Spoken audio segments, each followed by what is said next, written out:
La Voz de América presenta. Estados Unidos da un giro sustancial en su política hacia Venezuela y Cuba. El presidente Biden se reúne con familiares de las víctimas de la masacre en Búfalo. Además, conozca el enorme narcotúnel que comunica San Diego, California, con Tijuana, México, y el acuerdo con el que Estados Unidos busca contrarrestar la escasez de leche de fórmula para bebés.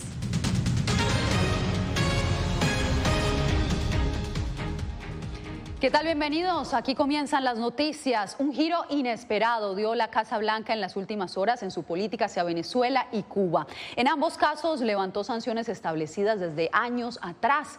Sobre el tema tenemos cobertura en equipo desde Washington y Caracas.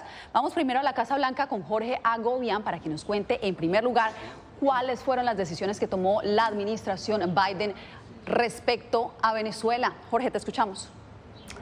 Yasmín, se trata de la primera pieza o la primera señal que da Estados Unidos al gobierno de Nicolás Maduro en Caracas para que vuelva a sentarse con la oposición venezolana o la plataforma unitaria, como se le llama, en Ciudad de México. Para eso alivió algunas de las sanciones, entre ellas la posibilidad de que la petrolera estadounidense o la empresa estadounidense Chevron pueda volver a sentarse con el gobierno de Nicolás Maduro a negociar sus negocios en el futuro. No quiere decir eso, según dijeron funcionarios de la Casa Blanca, que la empresa petrolera pueda extraer petróleo o reiniciar sus negocios en Venezuela. Simplemente es un primer acercamiento para esta empresa con el gobierno de Nicolás Maduro para en el futuro posiblemente llegar a un acuerdo y reactivar sus relaciones económicas con el país, con la petrolera PDVSA. Esto, según dijo un funcionario de la Casa Blanca, se debe a las conversaciones, esta decisión de Estados Unidos que está teniendo la oposición y el gobierno de Nicolás Maduro. La oposición venezolana, el gobierno interino, ha negado que haya solicitado a Estados Unidos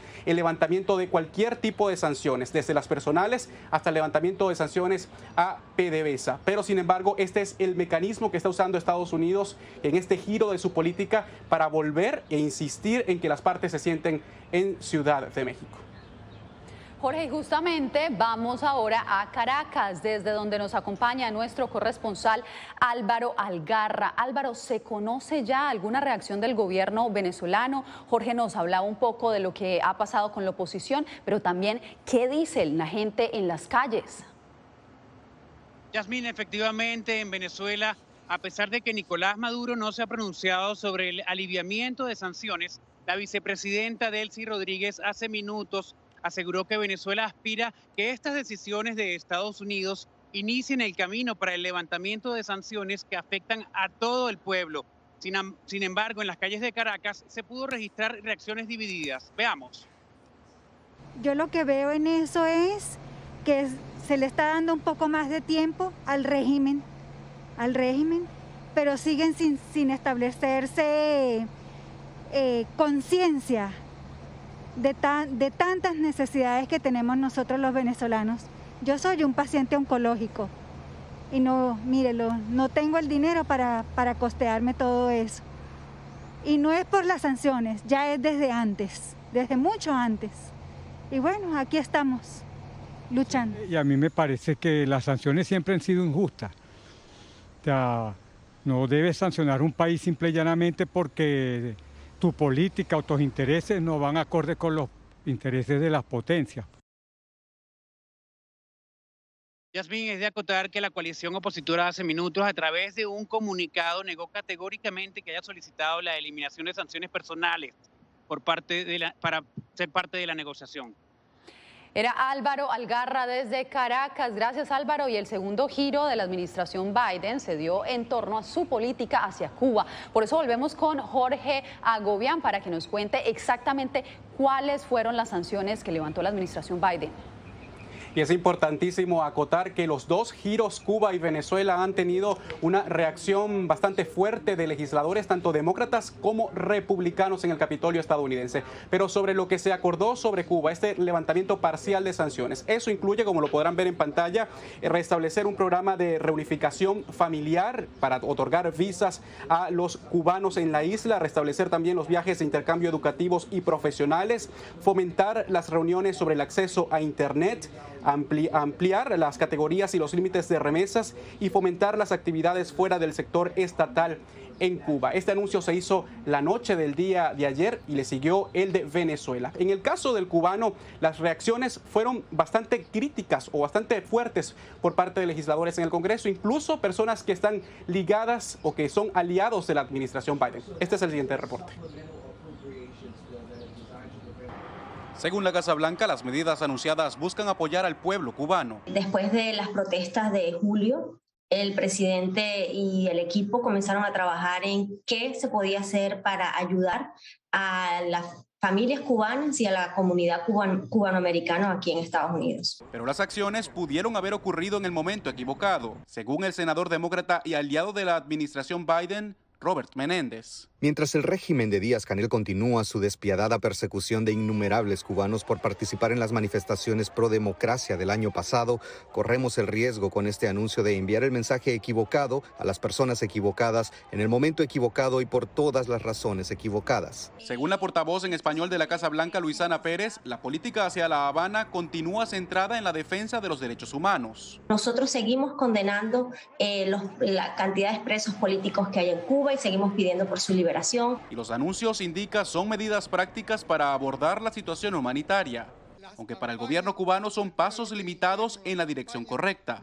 Así lo indicó el canciller de ese país. La decisión no modifica el bloqueo, la inclusión fraudulenta en lista de países patrocinadores de terrorismo ni la mayoría de medidas coercitivas de máxima presión de Trump que aún afectan al pueblo cubano. Un grupo de republicanos liderado por los cubano-estadounidenses Mario Díaz Balart y Marco Rubio catalogaron las acciones de la Casa Blanca como concesiones. En lugar de apoyar las súplicas de libertad del pueblo cubano mediante la diplomacia global y las sanciones contra sus opresores, la Casa Blanca de Biden está recompensando a la dictadura comunista más larga del hemisferio occidental, no solo con conversaciones de alto nivel, también suavizando las sanciones y aumentando los viajes.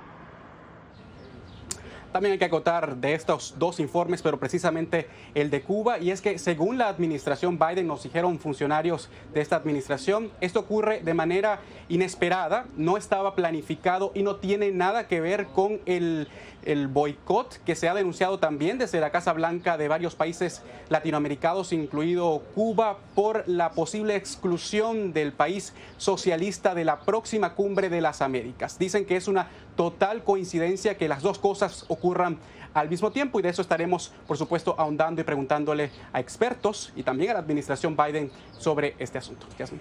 Manténnos informados, Jorge. Mientras tanto, en Miami, hogar de la más grande diáspora cubana, también reaccionaron a las nuevas medidas de la Casa Blanca. Anthony Belchi tiene los testimonios.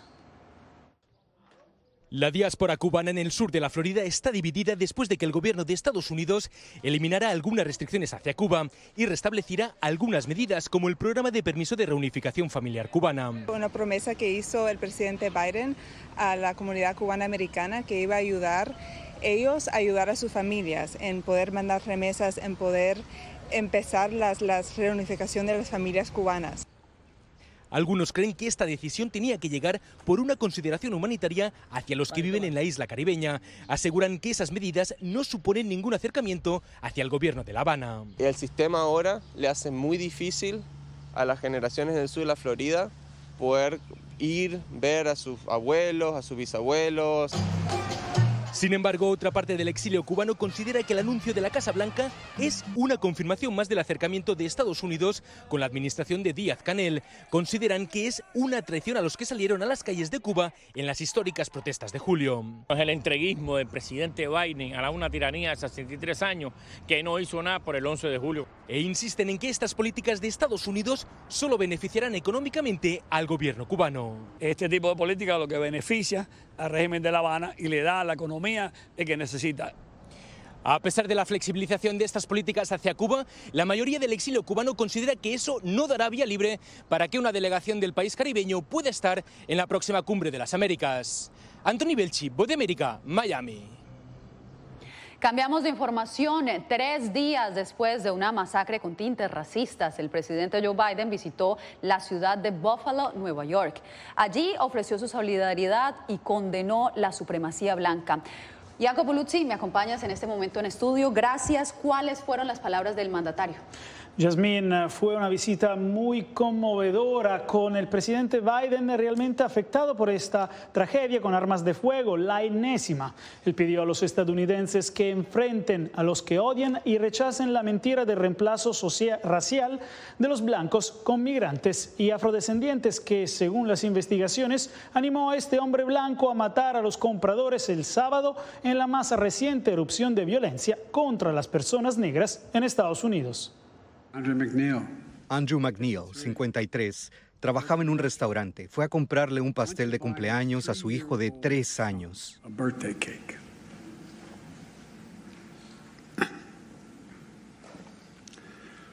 Su hijo celebrando un cumpleaños preguntando ¿dónde está papá? Con palabras de consolación y solidaridad, recordando cada víctima individualmente, el presidente Joe Biden y su esposa Jill visitaron a Buffalo este martes para reunirse con una ciudad de luto. Solo unos días después de que un hombre armado disparó y mató a 10 personas en un supermercado en un vecindario predominantemente negro. Un ataque que el presidente identificó como terrorismo doméstico, causado por la ideología de la supremacía blanca que Biden definió como un veneno para Estados Unidos. En Estados Unidos, el mal no ganará. Les prometo que el odio no prevalecerá y la supremacía blanca no tendrá la última palabra. El presidente dijo que hay poco que pueda hacer sobre el control de armas a través de un decreto presidencial y que tiene que convencer al Congreso para que apruebe leyes de armas más estrictas, admitiendo que sería muy difícil, pero no se rendirá.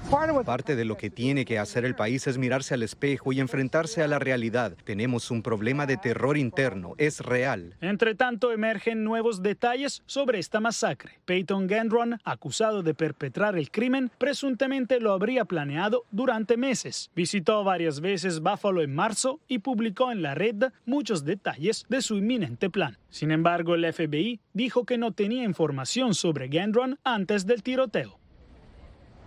El tiroteo masivo en Buffalo es el episodio más reciente de un preocupante aumento de los crímenes de odio contra los afrodescendientes desde el 2020, una consecuencia de las históricas divisiones raciales y un clima social divisivo que existe hoy, Yasmín, en Estados Unidos. Jacopo, muchas gracias por este reporte. Bien, y en otras noticias, autoridades norteamericanas descubrieron un túnel presuntamente usado para el contrabando de drogas.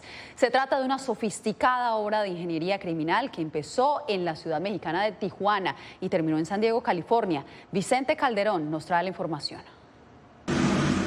Estas son imágenes del interior de un pasadizo subterráneo y clandestino descubierto por autoridades federales en Otay Mesa, en la fronteriza ciudad de San Diego, en California.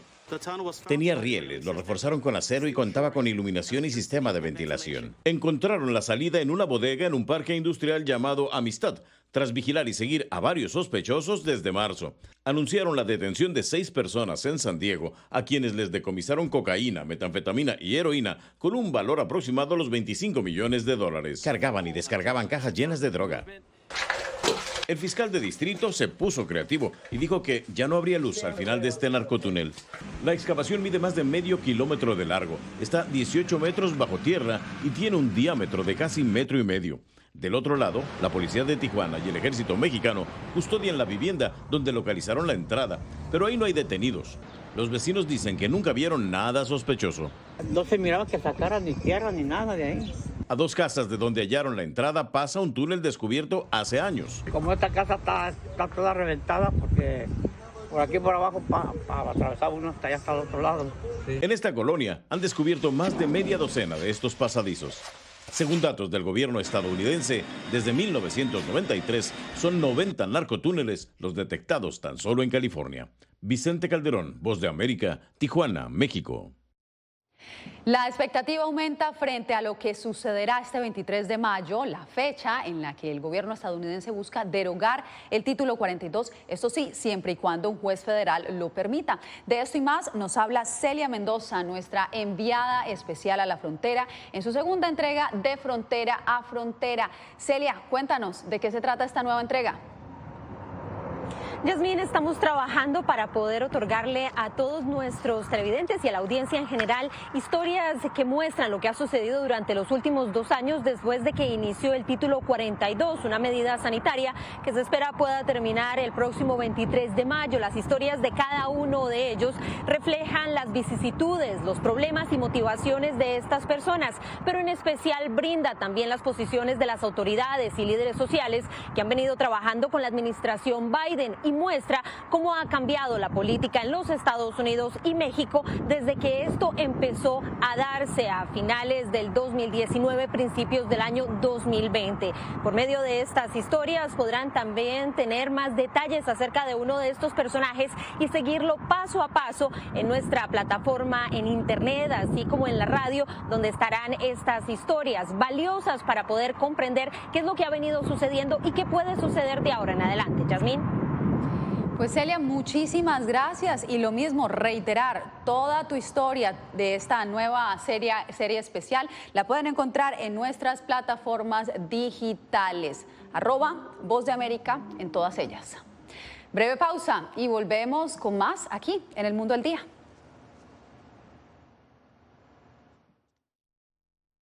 Toda persona que está armando un avión o de una embarcación tiene obligación de rescate, de salvamento. Y es simplemente esa empatía con la humanidad, es decir, tener que asistir a esa gente. Yeah.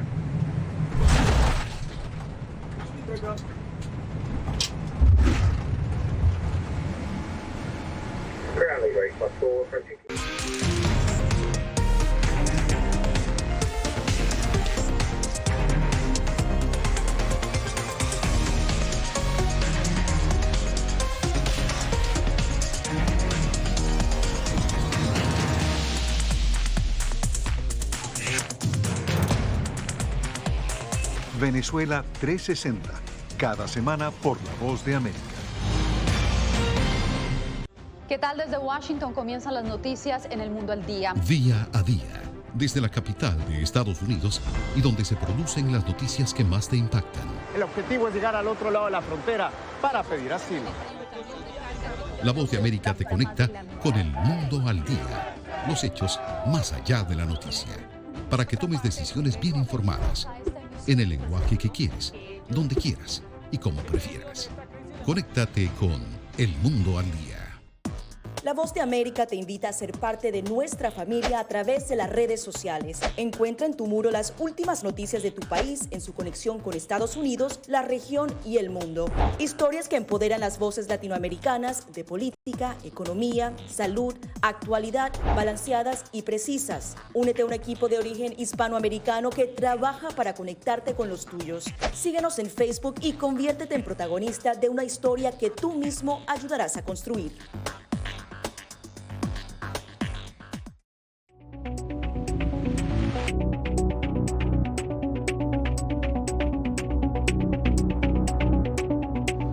Cientos de soldados ucranianos se retiran de Mariupol. Moscú lo llama entrega de control, mientras Kiev lo describe como la respuesta por la seguridad de sus tropas. Laura Sepúlveda nos da la actualización del conflicto en Ucrania. Más de 260 soldados han abandonado Mariupol tras permanecer más de 80 días bajo bombardeos. El comandante de la unidad ucraniana, que se encontraba resguardada en una planta industrial, asegura que se cumplió con la misión. No existen planes y operaciones absolutamente seguras durante la guerra. Siempre arriesgas. Lo importante es comprender si se consideran todos los riesgos. Al menos 53 soldados han sido evacuados con heridas graves, reportaron autoridades locales, y 211 fueron transportados por el corredor humanitario.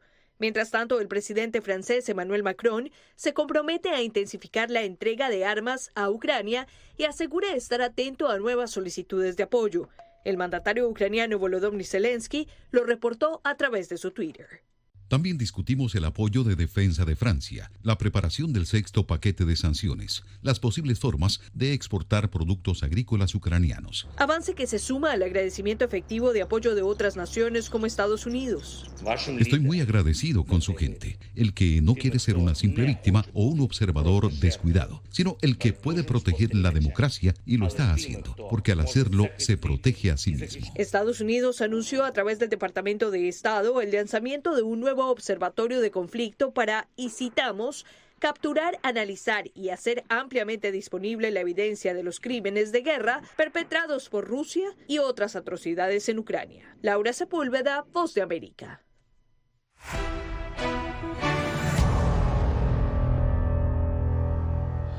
La vacuna de refuerzo de Pfizer en menores de 5 a 11 años recibió este martes la autorización de la Administración de Alimentos y Medicamentos de Estados Unidos. A través de un comunicado, la autoridad sanitaria dijo que a pesar de que el COVID-19 tiende a ser menos grave en los niños que en los adultos, la ola de Omicron ha llevado a más niños a enfermarse y a ser hospitalizados.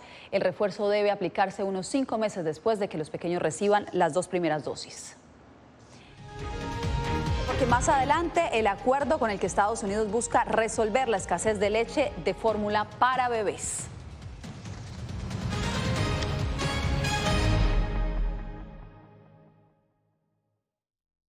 Dicen que ya está cerrada la frontera, le decimos al guía, al coyote. No, es que nunca se va a cerrar la frontera, y no era cierto. Los pasos de su travesía, sus motivaciones y sueños. El anuncio de que se va a acabar el título 42, pues obviamente es un incentivo para que la gente venga. Cuando una era llega a su fin y otra comienza a construirse paso a paso. Del 18 al 20 de mayo, de Frontera a Frontera, una serie especial de La Voz de América.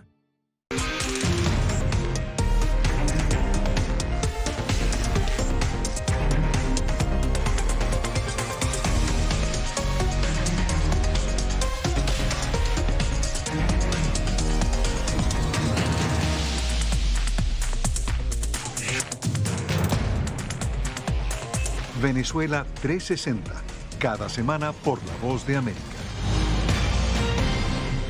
¿Qué tal? Desde Washington comienzan las noticias en El Mundo al Día. Día a día, desde la capital de Estados Unidos y donde se producen las noticias que más te impactan. El objetivo es llegar al otro lado de la frontera para pedir asilo. La Voz de América te conecta con El Mundo al Día, los hechos más allá de la noticia, para que tomes decisiones bien informadas, en el lenguaje que quieres, donde quieras y como prefieras. Conéctate con El Mundo al Día.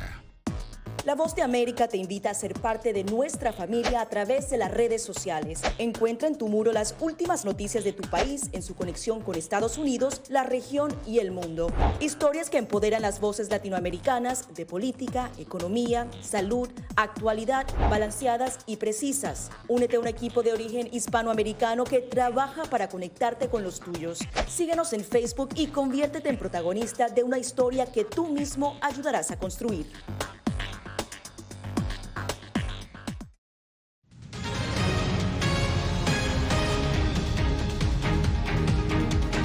Este martes, demócratas y republicanos en Pensilvania, Carolina del Norte, Kentucky, Idaho y Oregon escogerán a los candidatos que participarán en las elecciones de medio término previstas para noviembre. Las elecciones primarias en estos 5 estados permitirán medir la influencia que ejerce entre los republicanos el expresidente Donald Trump, quien ha apoyado públicamente a varios aspirantes y mantiene la puerta abierta a otra candidatura presidencial en el 2024. Las elecciones de noviembre también definirán si los demócratas mantienen la mayoría en ambas cámaras del Congreso. El gobierno de Joe Biden anunció que agilizará las licencias a fabricantes extranjeros para aliviar la severa escasez de leche para bebés que agobia a cientos de familias. La escasez de leche en fórmula comenzó a mediados de abril y frente a la incertidumbre comenzaron las compras de pánico. Lo que más preocupa a los padres es cómo alimentar a sus hijos cuando su única fuente de nutrición es una leche imposible de conseguir. La situación afecta a millones de familias. Las poblaciones de bajos recursos, la comunidad hispana, latina y las comunidades afroamericanas están en la parte superior de la lista de comunidades de alta susceptibilidad para esta crisis. Al no poder comprar la leche al precio que los acaparadores la ofrecen en este momento, los padres se ven en la necesidad de buscar otras opciones. Sin embargo, la Academia Americana de Pediatría advierte del peligro de crear su propia fórmula en casa o de poner agua extra en cada preparación. Crea una solución hipotónica baja en sodio que intoxica con agua al bebé, porque el bebé generalmente está falto de sus riñones de poder eliminar el agua cuando es en exceso. La leche materna no es siempre una opción viable, pues según explican los expertos, ni todas las madres producen suficiente leche, ni todos los bebés reciben todos los nutrientes necesarios de la leche de su madre. Por eso, la principal recomendación es consultar al pediatra antes de darle a un bebé cualquier tipo de leche para reemplazar la fórmula habitual. Adriana Arévalo, Voz de América, Las Vegas. En breve, latinos denuncian con arte los retos que enfrentan en la capital estadounidense.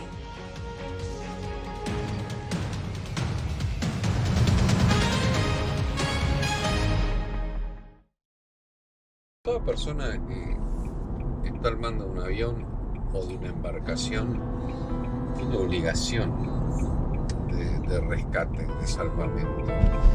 Y es simplemente esa empatía con la humanidad, es decir, tenés que asistir a esa gente.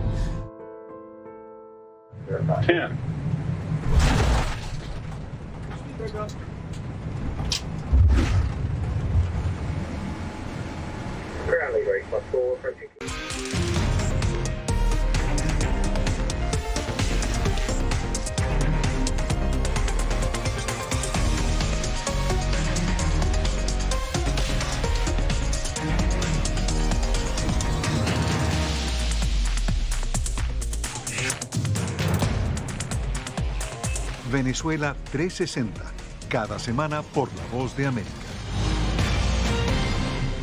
¿Qué tal? Desde Washington comienzan las noticias en El Mundo al Día. Día a día, desde la capital de Estados Unidos y donde se producen las noticias que más te impactan. El objetivo es llegar al otro lado de la frontera para pedir asilo. La Voz de América te conecta con El Mundo al Día, los hechos más allá de la noticia, para que tomes decisiones bien informadas, en el lenguaje que quieres, donde quieras y como prefieras. Conéctate con El Mundo al Día. La Voz de América te invita a ser parte de nuestra familia a través de las redes sociales. Encuentra en tu muro las últimas noticias de tu país en su conexión con Estados Unidos, la región y el mundo. Historias que empoderan las voces latinoamericanas de política, economía, salud, actualidad, balanceadas y precisas. Únete a un equipo de origen hispanoamericano que trabaja para conectarte con los tuyos. Síguenos en Facebook y conviértete en protagonista de una historia que tú mismo ayudarás a construir.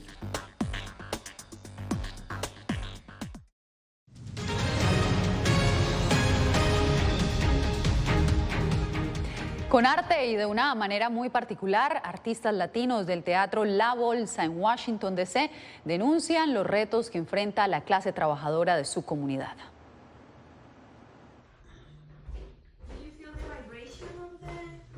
El teatro dejó de ser entretenimiento para convertirse en un medio político. En Washington, un grupo de latinos sin formación artística narran desde las tablas experiencias infantiles, denuncias de feminicidios y opresiones sistemáticas que ocurren en su comunidad.